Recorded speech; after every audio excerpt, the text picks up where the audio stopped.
I've titled this one "Lose Your Shoes," because this one is about how to sneak up on an animal that you have got a visual on. You know, you see an animal that's bedded, and you're going to sneak up on it. And losing your shoes is a really important aspect of that people just don't understand, that haven't done it, or they just get busted every time they try to sneak up on something. They say, you just can't sneak up on game into bow range, you know, and I'm talking 10, 15 yard bow range. They just think you just can't do it. But there's tips and tricks that you can do that can help you, and you can actually get it up on game that is bedded. Now, I will say that a whitetail is probably the toughest thing ever to sneak up on that's bedded. It is possible, but basically the deer has to make a mistake. It's got to be dumb. It has to be bedded in an area, number one, that you can see it, which is tough because whitetails like to bed in stuff that they blend in so beautifully. You know, the situation that you're going to find is you know areas that they bed, and you have vantage points that you can go in and basically look and say, okay, you know, from distances, whether you're glassing or just, you know, you just know the area, and you can look and say, you study it for a while and say, okay, I see you. I see an ear. I know that there's a deer bedded there. I've seen them bed there before. You know, now I'm going to have a plan to try and sneak up on it. Whitetails are extremely tough to sneak up on at all, period. But it can be done. But for the most part, this video is going to talk about sneaking up on pigs and mule deer. Mule deer are much easier to sneak up on. I know, you know, most people don't have the opportunities to hunt mule deer. I had the opportunity to hunt a lot of mule deer when I lived in Montana for a few years, and spot and stalking was my absolute favorite method. I would hunt trails and such morning and evening for whitetails and mule deer that are moving, but in the afternoon, in the middle of the day when they're bedded up, that's when I would start looking for stalking opportunities. You could be very, very successful doing so. I mean, I stalked up on a lot of mule deer. But pigs are another one of those that you can spot them and sneak up on them. And pigs don't have to be bedded either, because a lot of times pigs bed up in the thickest stuff possible.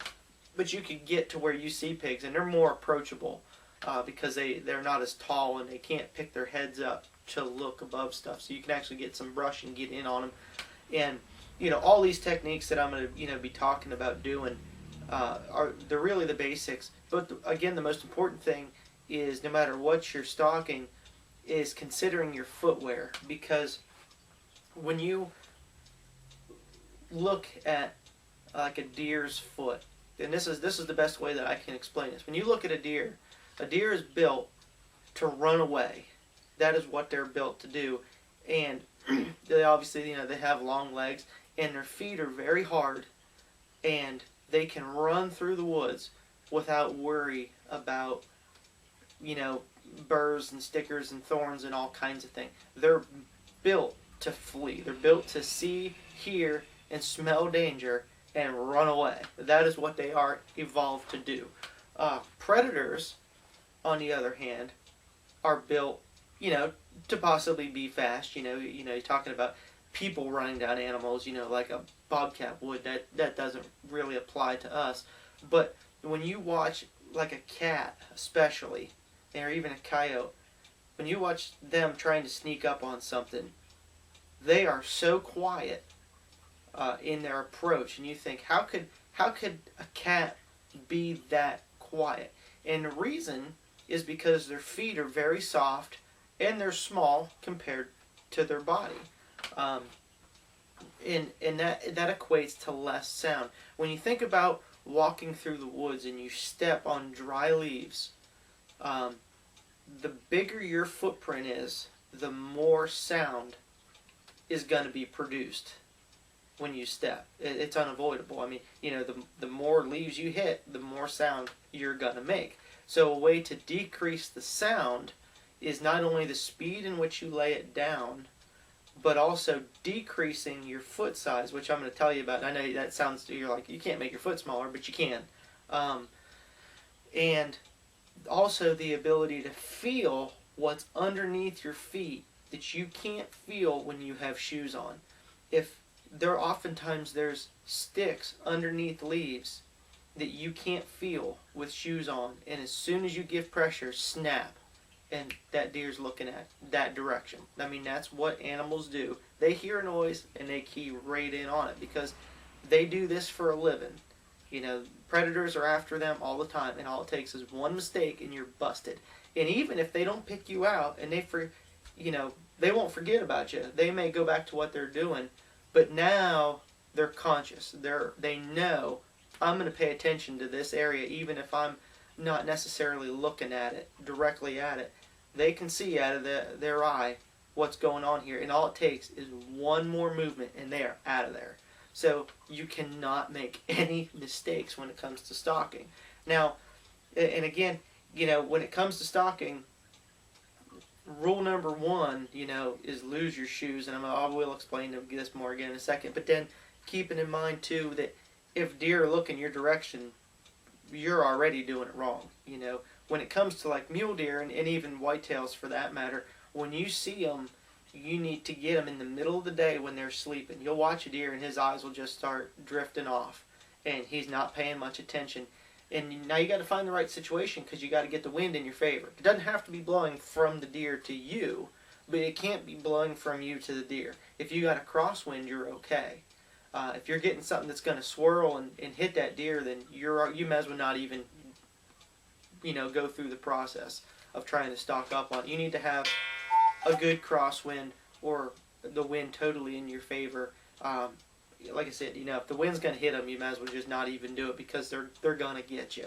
It doesn't matter what you're hunting, deer, whitetails, mule deer, pigs. As soon as they smell you, the game's over. Wind is a top priority.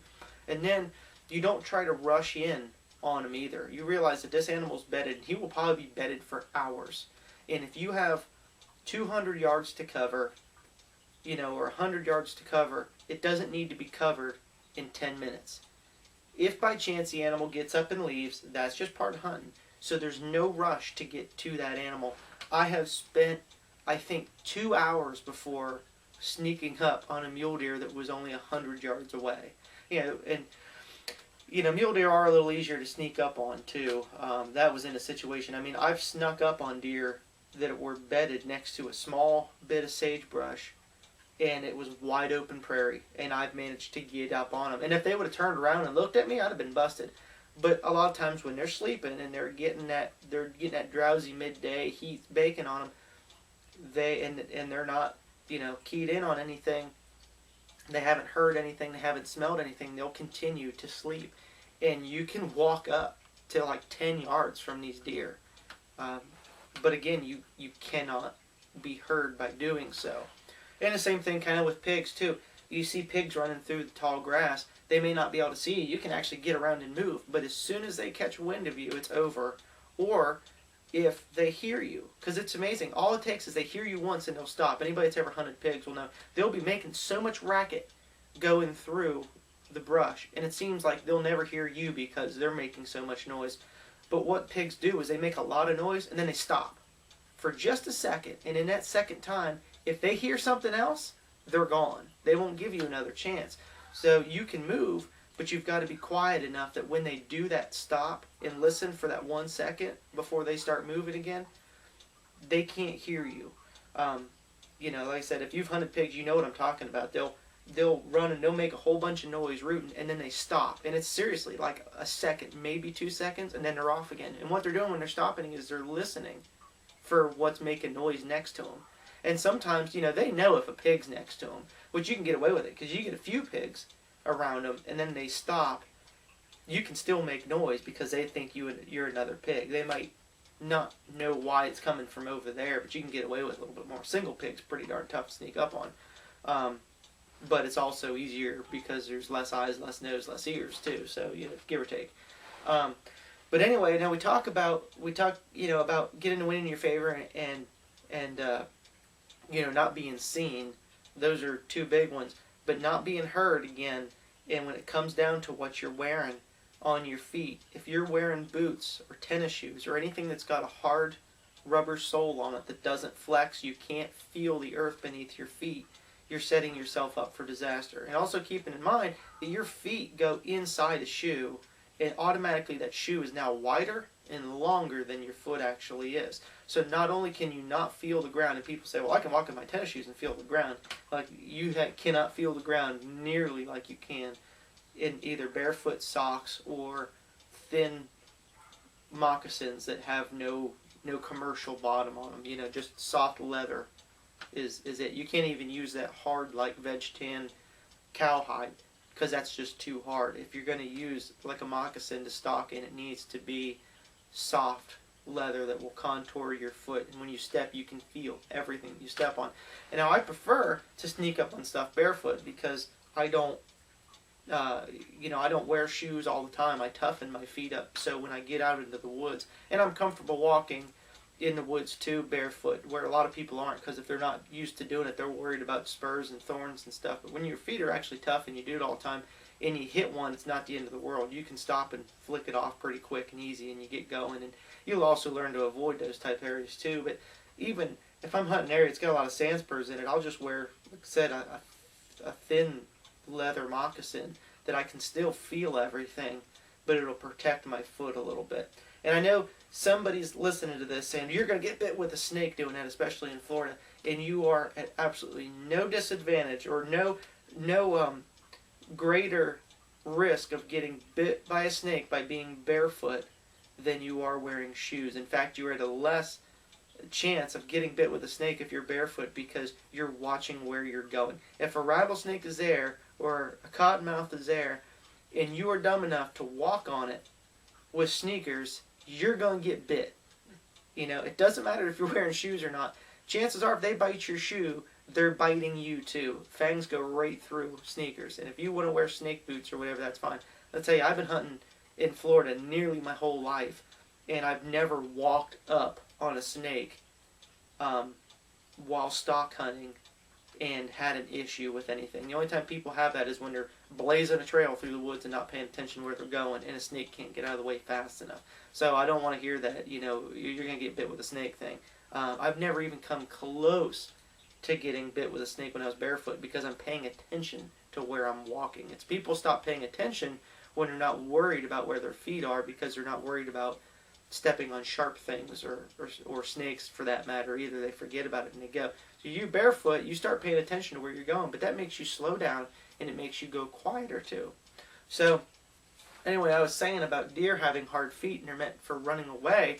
Predators have soft feet that they can feel what they're stepping on, and they can even feel the leaves as they depress their feet. They can feel the leaves flexing, and the leaves will contour to the bottom of the foot, and the pressure points are not as great as opposed to like a rubber-soled boot that basically is mashing everything down at the same pressure point. So you're taking every stick and leaf and squishing it straight down, or they're on the heel and they're going forward and they're still squishing everything, and it's a big print and it's not able to contour. I mean, shoes nowadays are meant to walk on pavement and not wear down. If you wear your moccasins on the pavement, you'll wear them out in no time. They're just like if you walk on pavement in your bare feet all the time, your feet will build up a tolerance, obviously, but you're tearing your feet down by doing it. Now they do build up a tolerance and will get thicker. Obviously, shoes don't have that ability; they just wear down. But boots and sneakers and such are meant for walking on concrete. They're not meant for walking in the woods. And no matter what these commercials tell you that these hunting boots, you have to have these hunting boots to be successful on game. If you plan on sneaking up on something, you better get rid of them real fast. You can wear hiking boots all you want through the roughest terrain, but when it's time to get that stalk on, you get to get them off, and you either walk in your socks or you walk in your bare feet. You know, because like I said, it's gonna, when you take your shoes off, you're decreasing the amount of surface area that your foot is, and it's contouring around things. And when you feel that stick, you know immediately, I cannot put it down, where you couldn't have felt that stick necessarily. I mean, I'm not talking about a big stick. I'm talking about that little twig that goes snap, and it makes everything look your direction. So you can feel that in your bare foot, you know, or even thin wall moccasins or your socks for that matter. You can feel all that kind of stuff, and you're not going to be alerting everything in the area. And not only that, too, if you're barefoot, especially if you're getting to a spot that's super, super dry leaves, and I mean, you just cannot go a step without making noise, you can effectively walk on the balls of your feet and your toes and keep your heels up on the ground, and you can now you're decreasing, to about this much of surface area as opposed to this much, your whole foot, just the ball of your foot, and you still make noise, but it's not as severe. So you can kind of, you can't do that with boots. You start doing that with boots, and you're going to wear yourself out because they don't bend, or it takes a lot more muscle to bend them and hold them than it does, your normal foot. So, yeah, them big rubber sole boots and stuff, you just can't do that. So, some moccasins you can, some you can't. Again, it depends on how thick the bottom is. A lot of times you go buy these commercially made moccasins, and the bottoms are too thick. They're meant to hold up because they don't want people to wear them out to town or on the road and then they'll wear them out, so they build them up. I'm talking you build yourself a good set of brain tan moccasins, or buy brain tan moccasins from somebody that knows how to make moccasins for hunting and stalking. There are a lot of people out there that make moccasins that look great, but they're not for hunting.